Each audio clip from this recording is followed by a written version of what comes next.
The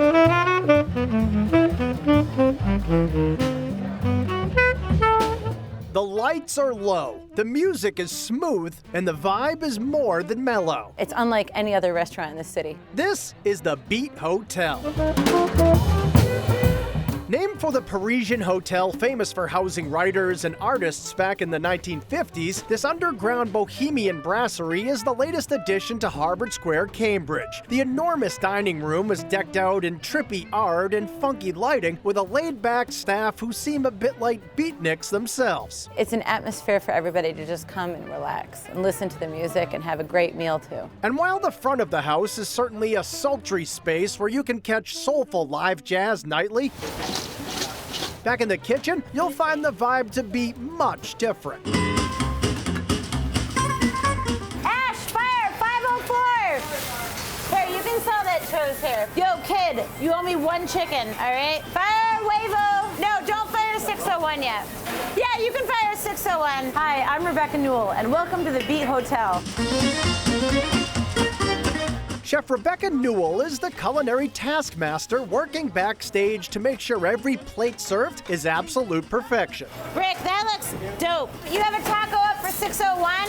You owe me 1 lasagna. My favorite thing about Expo is coordinating everything to come up at once. All right, we have table 510 up and 1 squeeze of lemon, right? Jake, fire another scallops, brother. A lot of people don't understand how everything has to be really organized. Rodrigo, we're gonna take 2 tuna spring rolls to bar 1 so that everything comes out fast. Mel, give me an earth bowl, but also fresh and perfectly prepared. That's a little bit of garlic butter and broccoli rabe and salt and pepper, okay?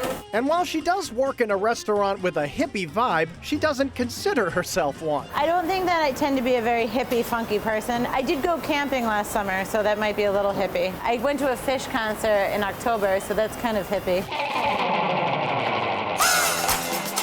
Rebecca's menu is lined with unpretentious fare like spare ribs slathered in a smoky chipotle barbecue sauce and nachos piled up with pulled lamb, apple salsa, and plenty of cheese. We design a lot of food that people can relate to. We're not doing foams, we're not doing a lot of really crazy food. Not that there's anything wrong with that, but we're doing food that people can come out and enjoy, and there's not a lot of pressure to order. But if there is one must order, it's the crispy tuna spring roll, a dish you won't find anywhere else. The tuna spring roll is a really unique dish because it's a crispy fried egg roll, and inside it has ahi tuna, jasmine rice, avocado, wasabi, and green leaf lettuce, and it comes served with a really fabulous spicy soy roasted garlic vinaigrette. When you bite into the spring roll, you get a combination of cool tuna with like warm rice and then a crispy outside, and it's just delicious. Pick up 508! Comfort food classics are given upgrades throughout the menu, like the luxurious lasagna layered with tender short rib, and this juicy burger topped with cheddar, a port wine aioli, and crispy tobacco onions. It's like a crunchified burger because it has the crunchy tobacco onions and it has the really awesome port wine aioli that I recommend getting a side of and dipping our fries in. And it's a really unique French fry. I don't think you can get it anywhere else.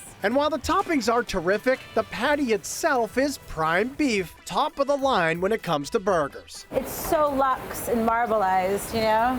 So it makes a really good burger.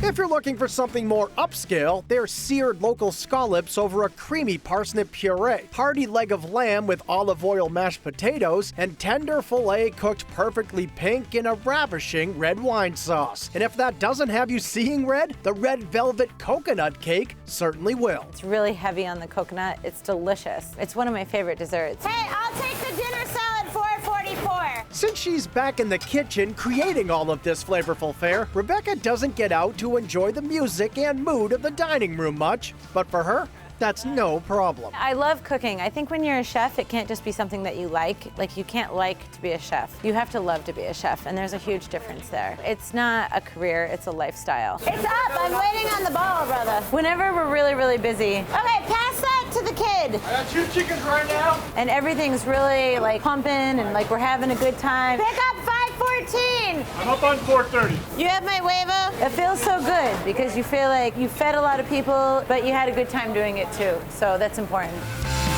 All right.